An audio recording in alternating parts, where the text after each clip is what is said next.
I'd like to speak for just a moment about passion as a principle for eliminating excuses. Create for yourself the habit of enthusiasm about everything. When I watched the interview with Felipe, who was the guy who was the man on wire, he said, you have to have passion every single day. And what does the word enthusiasm mean? Entheos, God. Yasm, within, in Greek, the God within.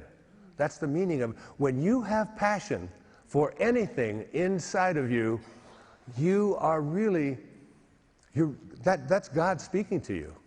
If you have total passion for something and you just won't let go of it, regardless of what the circumstances of your life are, you will find a way. The universe will provide you with a way. The strange synchronistic experiences and serendipities that seem to show up, they show up much more frequently and right on time when you're living from a place of passion. No passion? Continue with your excuses.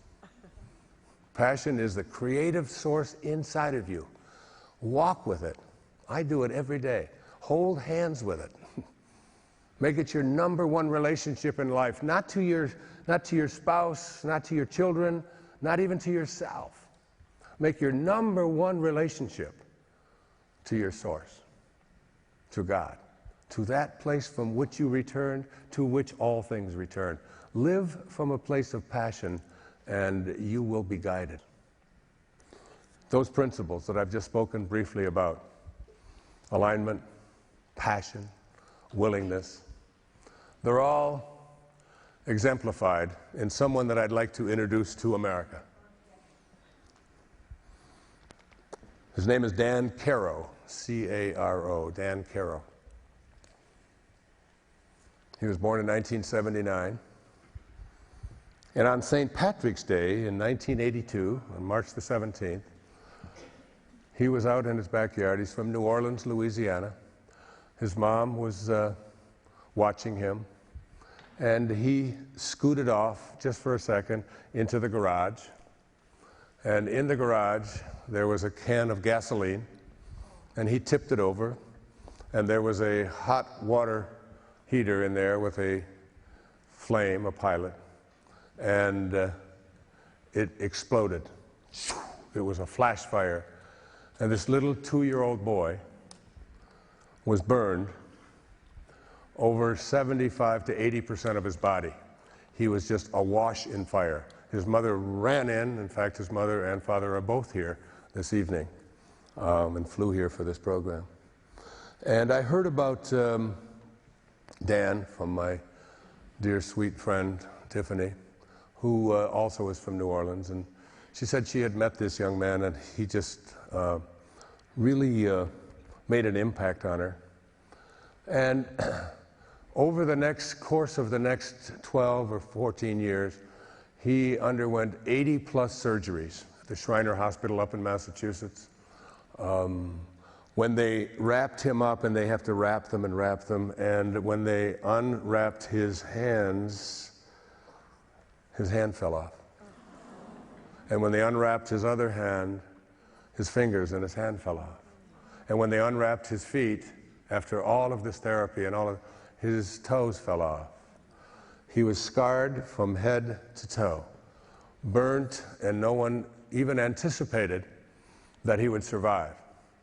But there's something inside Dan Caro that exemplifies the excuses begone life that I'm speaking about here in this program. Music is in his life. His father loved music. He's from New Orleans, city of jazz.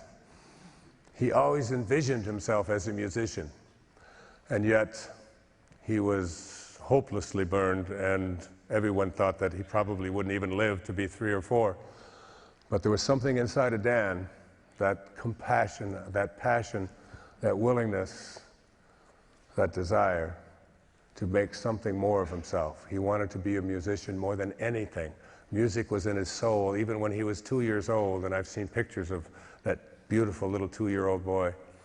And, well, he not only became a musician, but he was written up in a journal called Modern Drummer. He became a drummer without any hands. Try to imagine that. Not only did he become a drummer, but he became a very well-known drummer, playing in very significant bands across the South. At Loyola University, he was in the jazz band. And he had to do it by eliminating all of the excuses.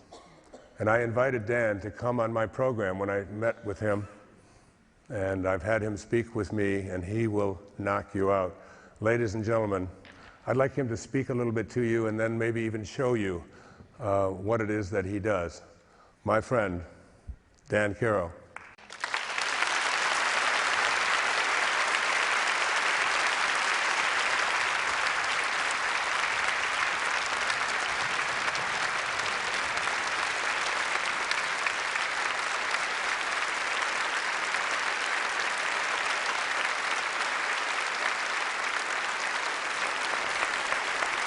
Thank you so much.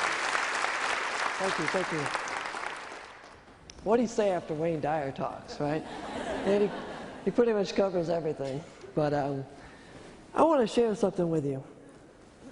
When Wayne called me and asked me if I wanted to participate in this program, Excuses Be Gone, it got me thinking about something that I've heard throughout my entire life. And that is, Dan, if anybody's got the right to complain or to make excuses, it's you.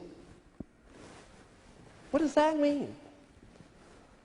What gives me the right to complain about a gift? I guess some people see their lives as a curse. I certainly don't. I literally see this as a gift from God, a blessing. I have so many opportunities to inspire people through my story. If I looked at this in a negative light, it would be an insult to God. But not only that, to my family, to my friends, to everyone. I have so many opportunities to inspire people. I mean, it's truly a blessing. And I hear people complaining all the time, and it kind of gets to me a little bit. And they make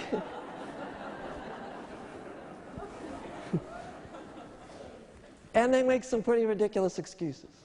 A big one today is the economy, of course. But I've also heard some silly excuses like this. I'm not smart enough. I'm too short. I've even heard one about being bald. And never stop Wayne or me from doing what we want to do, right? I guess because I was burned so young, I've noticed early on that people look at me a little differently. But I never wanted to be seen as different. I wanted people to see me as equal. So I thought I had to do everything that everyone else did, better than everyone else did, just to fit in. So when I was in kindergarten, I was about 5 years old, the task of the day was learning to tie your shoes. See, I had just had a surgery that gave me the use of a thumb at that age. And I didn't really have control of my hands. I didn't have the muscle strength. So I couldn't grip the laces to pull the knot tight. And I struggled with this for a very, very, very long time. And I felt at times that it wasn't ever going to happen. And I felt so defeated. And in those moments when I felt the weakest, I felt a surge of energy overwhelm me. And my attitude changed from one of defeat to one of empowerment, to one of inspiration. And I began to work harder. And 7 years after I began that journey of tying my shoes, which I consider to be the greatest struggle of my entire life, I remember the day great. I was 12 years old. And we were dressing out for PE class. And I bent down to tie my shoes like I did every day. But this day was different. I felt an energy I had never felt. I had the strength. I grabbed those shoelaces and I pulled that knot tight. And when I tied my shoes for the first time by myself, I felt liberated.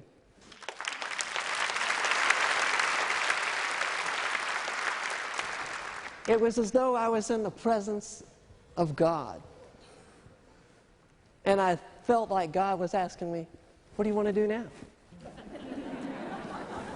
Well, I'd like to play some drums.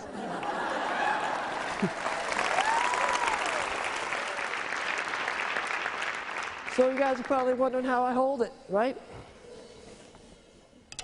Well, I'll tell you. I use a tennis wristband, doubled over, with rubber bands around the wristband. And I put the stick in like this. And on my left hand, I can grip it with my thumb. So here we go.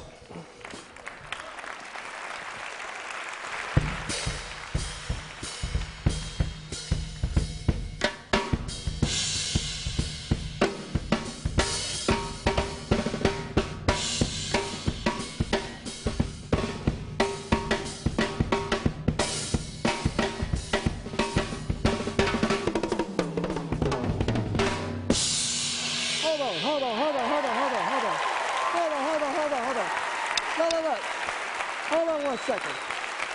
I need some help. I need some help from you guys.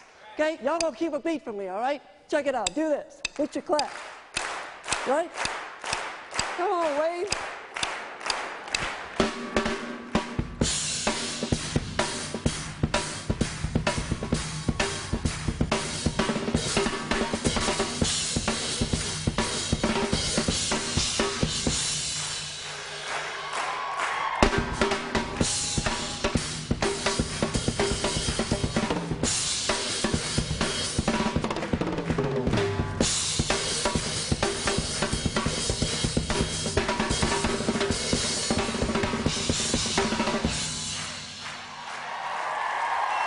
Dan Caro. Dan Caro. Thank you, Danny.